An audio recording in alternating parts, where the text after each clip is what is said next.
Geliefdes, ons gaan lees uit die woord Matteus 5 vanaf vers 33. Matteus 5 vanaf vers 33 in die Nuwe Lewende Vertaling klink dit so. Verder het julle gehoor dat daar vir ons voorouers gesê is, jy mag nie 'n vals eed aflê nie. Jy moet in eed wat jy voor die Here gesweer het, nakom.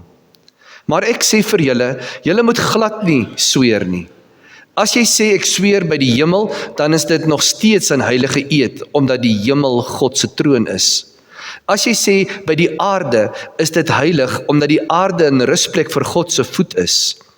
En as jy sê by Jerusalem, is dit heilig, omdat Jerusalem die stad van God, die groot koning is. Moet selfs nie sê, ek sweer by my kop nie, want jy kan nie eers een haar daarvan wit of swart maak nie. Sorg dat julle ja altyd ja bly, en julle nee altyd nee. Enige iets meer as dit, is uit die bose. Ons lees tot sover. Hier is nou 'n duidelike bewys dat die Bybel in 'n ander era geskryf is, want ons kan ons hare nou al pink en pers maak, net soos lekker kry, nê? So, maar ek dink die belangrike is, laat jou ja wees, en jou nee. Wanneer kan 'n mens die heel eerste keer 'n leuen vertel? Die oorspronklike navorsing het gesê die oomblik wat 'n kind kan praat. Maar die nuutste navorsing sê dis baie vroeër as dit. Want 'n baba het die vermoë om as hy aandag soek, 'n keel op te sit en die trane kan rol. En die oomblik wat hy aandag kry, is dit glimlag. Hy het onmiddellik geleer hoe dit is om te manipuleer deur die waarheid te verdraai. Navorsing wys vir ons dat volwassenes wat in 'n onderhoud van 10 minute betrokke is, gemiddeld tot 10 keer 'n leuen kan vertel. Dit kom voor in alle kulture van die wêreld. Ons jok oor ons uitgawes, ons jok oor ons motiewe, ons jok oor wat ons regtig gesê het, ons verdraai ons finansies, ons jok oor die prys wat ons vir 'n item betaal het, ons jok op ons CV's, ons jok vir hulle die naaste aan ons verneek in kaartspeletjies, ons vul die golfkaart verkeerd in, en ons glo, ons moet die waarheid praat. Ons sal dit vir almal sê, praat net die waarheid. Maar ons self sal 'n leuen vertel, wanneer ons dink dit is nodig. Ek hoor hierdie stelling by John Ortberg, a lie is an abomination unto the Lord, and the very present help in times of need. 'n Leuen is 'n verskriklike ding, maar baie handig, as ek hom die nodigste mag hê. Ons jok om mense te beïndruk, en ons jok wanneer ons goed wil verkoop, wat ons nie meer wil hê nie. Ons jok om uit 'n probleem uit te kom, en ons jok baie keer oor hoeveel keer ons jok. Kan jy vir my sê hoeveel keer het jy die afgelope week 'n leuen vertel? En nou weet ons almal dat ons reeds weer jok. Nie een van ons is uitgesluit uit hierdie probleem nie. Ons kan dikwels wegkom met 'n leuen, wanneer ons met mense te doen het. Maar die een ding wat ons vandag vir mekaar moet sê, ek kan nie vir God jok nie. Laat dit insink. En as Jesus kies om in die bergpreek oor leuns te praat, dan is dit omdat dit deur die eeue heen tot elkeen van ons spreek. En daar moet 'n baie goeie rede wees. Jesus begin oor ander gedeeltes wat ons reeds hanteer het, om te sê, jy mag nie kwaad praat nie, en dan haal hy die 10 gebooie aan, jy mag nie moord pleeg nie. Hy gaan oor 'n tweede gedeelte, as hy praat oor seksualiteit in die huwelik, dan haal hy weer die 10 gebooie aan en sê, jy mag nie egbreek pleeg nie. 'n Mens sou dink dat Jesus, wanneer hy nou oor leuns gaan praat, gaan hy weer die 10 gebooie aanhaal, maar hy doen dit nie. Mens sou dink hy gaan sê, moenie vals getuienis lewer nie. Maar nee, Jesus begin nie by die 10 gebooie nie. Hy begin op 'n heeltemal 'n ander plek. En nou wonder jy skielik, maar waar begin hy? Hy begin by, jy mag nie 'n vals eed aflê nie. En dit behoort al ons sensore te laat regop staan. Waar kom dit vandaan? Hoekom sal hy hieroor praat? Ons sou waarskynlik kon sê, dat ek en jy sweer nie by die hemele nie, en ons sweer nie by Jerusalem nie, en ons sweer ook nie by ons kop nie. En daarom is ons heel okay. Ons weet waar nie, Jesus het gesê, dis wat mense nie moet doen nie, so ons doen dit nie, en ons is okay dan daarmee. Maar dit is natuurlik nie waaroor dit gaan nie, want dan vermy ons die eintlike probleem. Onthou dat Jesus is besig om vir mense te probeer laat verstaan wat dit is om in God se oë 'n goeie mens te wees. Wat dit is om in God se koninkryk te kan leef. So kom ons begin by die begin. Ons almal jok. Wat doen ek as ek wil seker maak dat jy my moet glo? Ek maak 'n sterker standpunt daarvan. Ek sê nie net, dit is die waarheid nie, ek sweer. Maar ons skrik in Afrikaans vir daardie woorde, want dit het by ons nogal 'n swaar konnotasie. Maar ons sê wel vir mekaar 'n hele storie en dan sê ek beloof jou. Om een of ander rede vind ons die behoefte om dit wat ons gesê het te versterk, asof ons nie gewoond is daaraan om die waarheid te praat nie. Ons moet iets bysit wanneer ons oortuig is dat ons nou meer die waarheid praat as die vorige kere.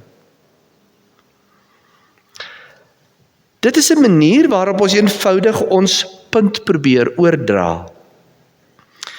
Dit is 'n manier waarop ek vir mense wil vertel dat ek nou meer betroubaar is as ander kere. En ons doen dit op baie verskillende maniere.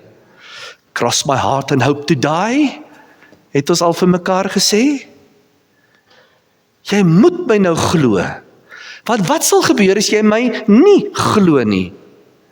As jy my nie glo nie, dan beteken dit eintlik dat jy my uitgevang het en dat ek blootgestel is en dan kan ek net sê om maar doodgaan. En dan is dit jou skuld dat jy my nie geglo het nie. Ons lê nie net 'n eed af nie, maar ons jok algemeen maklik op die splits van die oomblik. Om 'n eed af te lê was 'n heilige saak in Israel se tyd veral. In Deuteronomium 10 vers 20 staan die volgende geskrywe: Eerbiedig die Here jou God, dien hom en volg hom. Wanneer jy sweer, mag dit net in sy naam wees. En die Jode het daarmee die ding verder gevat en gesê, maar die naam van God is so heilig, dat ons dit nie wil uitspreek nie. Daarom sal ons eerder sê, ons gaan nie sweer by God nie, ons sal eerder sweer by Jerusalem, waar die tempel is. Ons sal eerder sweer by Jerusalem, ons sal eerder sweer by ons kop, om so bietjie meer heilig te klink, want dis daarom net nie reg dat 'n gewone mens die naam van God sal uitspreek nie. En so het hulle gekom om allerhande ander maniere te vind om 'n eed af te sweer. Daarom vriende, Jesus kom by die kern van die probleem uit. Ons praat nie die waarheid nie. En ons gebruik soms 'n eed om ander mense te manipuleer om te glo wat ons weet nie die waarheid is nie. Dit het daarom ontwikkel dat mense begin glo het, dat as ek nie 'n eed aflê nie, dan kan ek maar die waarheid buig, soos wat dit my pas.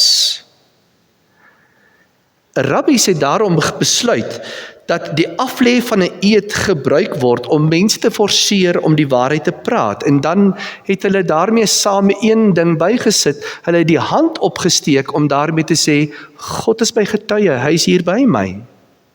Dis waar dit vandaan kom, dat ons in die howe sê, so help me God. Dit kom uit hierdie gedeelte van die Joodse geskiedenis uit. Jesus wil hê, ons moet op ons eie voete kan staan en verantwoordelikheid neem vir ons dade en ons optrede. Laat jou ja eenvoudig jou ja wees en jou nee jou nee. Met my woorde eerbiedig ek God se koninkryk, want dit is wat sy wil is. Ek manipuleer nie en ek verdraai nie die waarheid totdat dit my pas nie. Ek praat die waarheid, want ek het jou meer lief as wat ek dit het om my eie sin te kry. Daarom is dit in ons kosbaarste verhoudinge so belangrik dat ons die waarheid sal praat. Jy kan iemand die waarheid vertel sonder om hulle lief te hê, maar jy kan nie iemand lief hê sonder om die waarheid te praat nie. Dink gou weer oor hierdie sin. Jy kan iemand die waarheid vertel sonder om hom lief te hê. Ons kan dit nogal partykeer doen, skerp, reguit. Maar jy kan nie iemand lief hê sonder om die waarheid te praat nie. Dit bring onmiddellik 'n verbrokkeling van daardie verhouding mee. As jy dan vanmôre saam met my moet erken dat jy vandag ook deel is van hierdie probleem, dan wil ek daarom ten minste vir jou sê, jy is in goeie geselskap. Want die Bybel is vol van mense wat met leuns geleef het. Adam en Eva het leuns vertel. Kain, Abraham, Sara, Moses, Aaron, Isak, Rebekka, Jakob, Rachel, David, Simson, Herodes en Ananias. Is nogal 'n uitgeleese groepie mense. Maar dan het ons nog nie by die grootste een van hulle almal uitgekom nie, en dit is waarby ek graag vir die res van die oggend by wil stil staan. Een waarop Jesus gesê het, op jou sal ek my kerk bou. Petrus. Petrus se boodskap begin deur te sê, ek sal u nooit verlaat nie, en Jesus wat vir hom sê, dit is nie die waarheid wat jy nou praat nie. Voordat die nag nog verby is, sal die haan 3 keer kraai, sal die haan kraai en sou jy my 3 maal verloon het. Ek dink Petrus het eerlik op daardie stadium baie opreg gesê, Here, ek sal u nooit verlaat nie. En tog het dit gebeur. As die diensmeisie hom begin konfronteer nadat Jesus gevange geneem is en daar in Kajafas se huis aangehou word, dan sê sy, maar is jy nie een van die mense nie, wat hom gevolg het nie? En sy antwoord is, ek weet nie waarvan jy praat nie. Hy antwoord nie eens die vraag wat sy hom vra nie. In die begin vra sy, is jy nie ook een wat aan hom behoort nie? En hy antwoord nie om te sê, nee, ek behoort nie aan hom nie. Nee, daardie leuen sou daarom heeltemal te eerlik gewees het. Ek sou daarom heeltemal te blootgestel wees. So daarom verdraai ek die waarheid van die begin af en ek gaan nie die vraag onmiddellik beantwoord nie. Ek weet net nie waarvan jy praat nie. So die leuen is nie so duidelik nie. Bietjie vervaag. 'n Leuen gebeur altyd as ek voel ek het hulp nodig. Ek moet vir myself sorg. As ek sou weet dat ek is veilig in God se koninkryk en in God se hand, sou die leuen onnodig gewees het. Maar omdat ek nie meer op daardie oomblik in God se koninkryk is nie, maar in my eie koninkryk ingetree het, moet ek 'n goeie beeld vir ander mense gee. Moet ek vir hulle probeer projekteer dat ek is okay en alles is uitgesorteer en ek is eerbaar en jy kan my vertrou en ons kan 'n pad saam loop. As ek in God se koninkryk was, het ek dit nie nodig gehad nie. Dan kon ek net gesê het, dis die waarheid. En mense se mening is nie meer vir my belangrik nie, maar God se mening is my belangrik. En wat hy van my verwag, is eerder rou eerlikheid en berou, as om 'n goeie prentjie daarvoor mense te gaan stel. Om 'n leuen te kon vertel, moes ek uit God se koninkryk uitgetrap het en in my eie koninkryk ingeklim het. Want dit is waar ek graag mense wil beheer. Dit is hoe ek mense wil beheer, sodat hulle van my dink wat ek self nie eens van myself glo as ek in die spieël kyk nie. Ek wil hê hulle moet dink ek is eerbaar. Maar as ek onthou het dat ek aan God se koninkryk behoort, sou die nood om myself te laat geld totaal weggeval het. Ons jok dikwels oor dinge wat nie eens regtig vir ons belangrik is nie, wat nie lewensveranderend is nie. Ek skryf 'n 5 op die golfkaartjie terwyl ek weet ek het 'n 7 gespeel. Net 'n paar van julle wat nou gereeld by die golfbane uitkom sal weet waarvan ek nou praat. Hoekom wil ek oor so iets myself laat beter lyk? Terwyl ek weet ek speel vrot. Hoekom wil ek die vrede en die genade van God se koninkryk verbeur oor so iets nietigs? Terug by Petrus. 'n tweede persoon stap by Petrus verby in die verhaal, en julle kan dit gerus weer gaan lees later. 'n tweede persoon vra vir hom, maar jy was mos by Jesus gewees. En nou reageer Petrus anders, want die eerste reaksie om net die vraag 'n bietjie te vermy, het nou nie meer gewerk nie. Om dit net te ignoreer en om dit op 'n ander vreemde manier te antwoord, het toe nou nie geslaag nie. Die tweede persoon vra vir hom, maar is jy nie deel van Jesus se groep nie? Nou het Petrus 'n baie interessante reaksie. Hy beweeg weg van die vuur.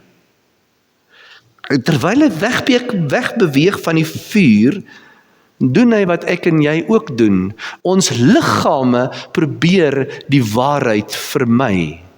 Skielik maak ons nie meer oogkontak by die persoon nie. Ons breek oogkontak en ons kyk op 'n ander plek. Ons begin vroetel met ons hande en ons maak ons mond toe, want ons weet eintlik ons praat nie nou die waarheid nie.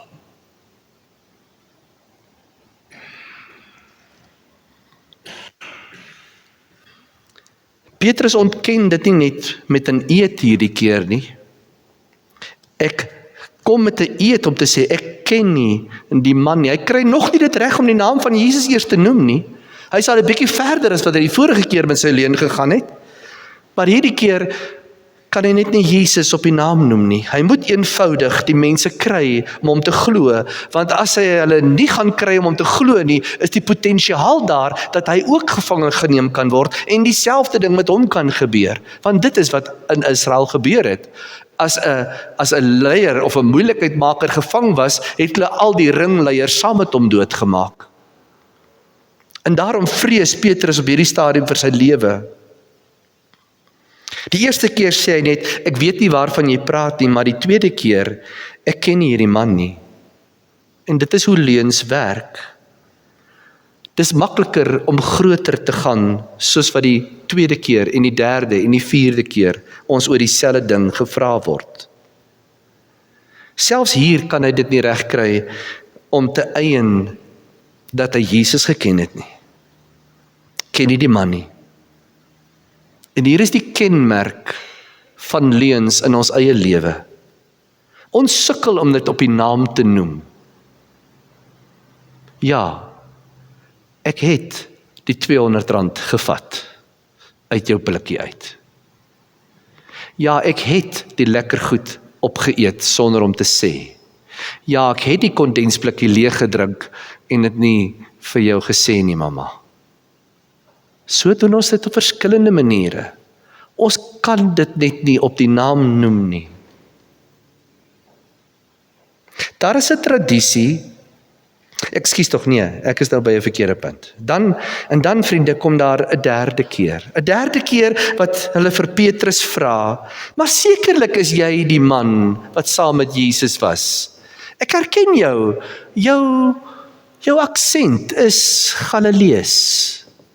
Jy kom ons uit daardie area uit waar Jesus was.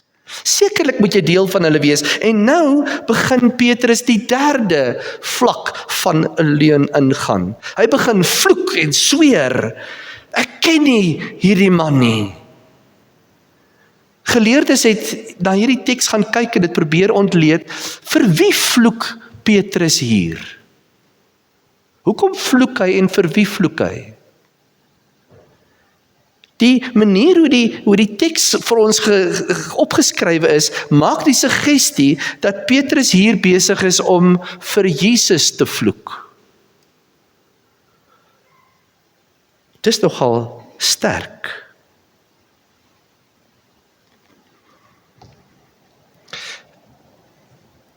Nou het Petrus net een God, homself, want hy het Jesus gevloek. Met 'n leuen kom wie ons aanbid eintlik maar net duideliker na vore.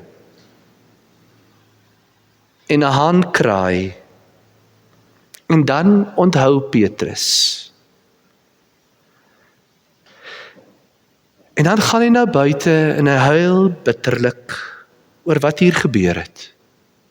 Skielik kyk hy in die spieël en sien hy die waarheid vir wat dit is.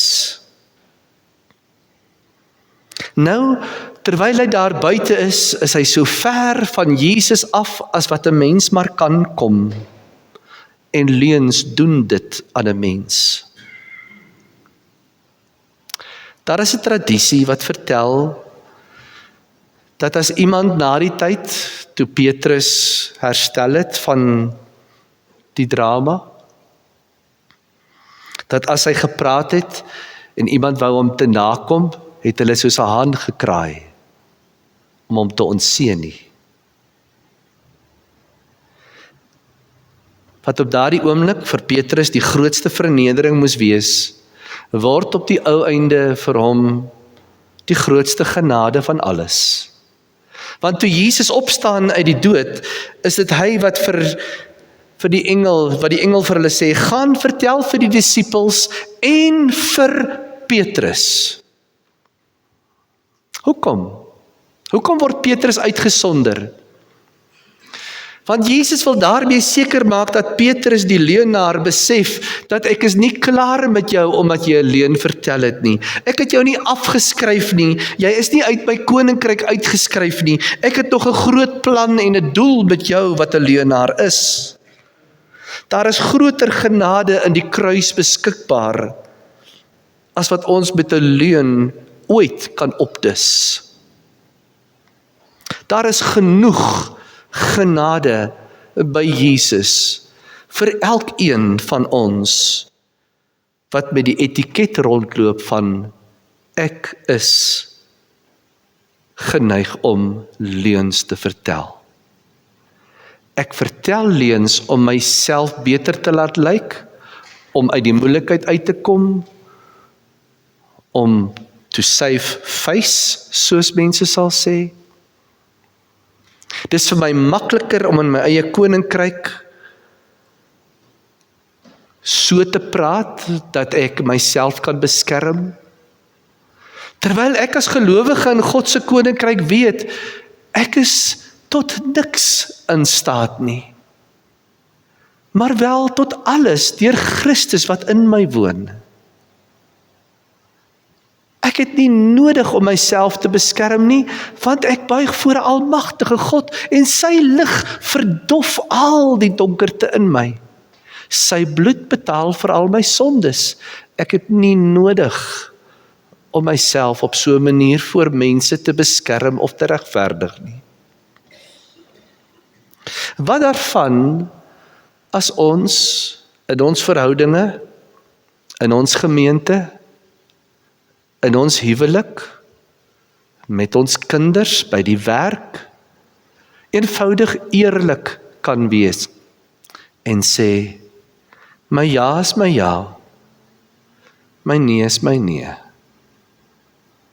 Ek eien die foute wat ek maak, en ek weet dat God se hand van vergifnis is oor my.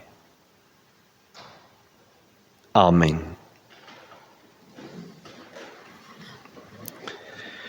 Hemelvader, elkeen van ons, ek myself, kyk nou in 'n spieël en ons moet erken dat ons al miljoene maniere gevind het om 'n leuen te leef, 'n leuen te vertel, beter te lyk in die oë van mense en ons weet nie eens hoekom nie. Dat ons leuns vertel om onsself te beskerm, terwyl ons eintlik maar net kan weet ons is veilig in die hande. Dat ons leuns vertel te veel kere om op te noem per dag. Ons leuns is baie keer self sonder woorde. Ons valsheid dra ons baie keer op ons gesigte. Here, vergewe. Die haan het gekraai.